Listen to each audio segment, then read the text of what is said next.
কারণ আমরা যখনই কোনো অসুচিতার মধ্যে পড়ে যাই, আমরা গঙ্গার জল ছিটিয়ে নিজেকে শুদ্ধ করি, গঙ্গা স্নান করে নিজেরা পবিত্র হওয়ার চেষ্টা করি। সমস্ত রকমের পূজা পাঠে গঙ্গার জল তো প্রয়োজন অবশ্যই, সেটা আমরা সকলেই জানি। যখন শিবের মতোই আমাদের হৃদয় স্থির হয়, তখনই তাতে নিষ্কলুষ জ্ঞান প্রবাহিত হয়।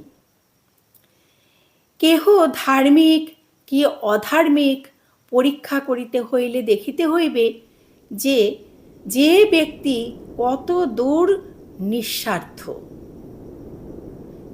কোন ব্যক্তি কত দূর নিঃস্বার্থ সেটা আগে দেখতে হবে। তার উপর নির্ভর করবে বা ডিপেন্ড করবে সেই ব্যক্তি কতটা ধার্মিক বা অধার্মিক।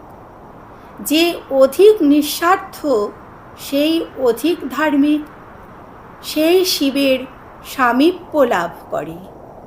সে পণ্ডিতই হোক মূর্খই হোক, শিবের বিষয় কিছু জানুক বা না জানুক, সে অপর ব্যক্তি অপেক্ষা শিবের অধিকতর নিকটবর্তী।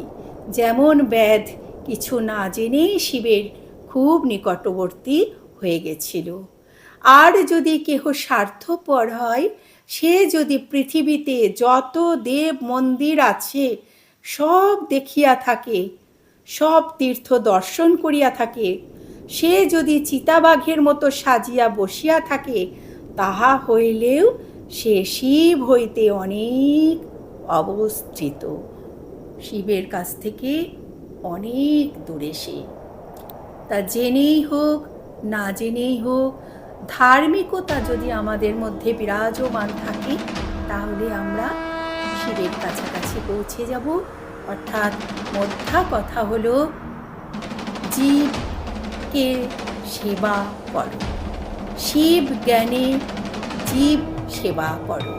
এর প্রকৃত অর্থ হচ্ছে সাধারণ মানুষকে তুমি শিব ভেবে তার সেবা করো, তাহলেই তুমি শিবের খুব নিকটবর্তী হয়ে যাবে।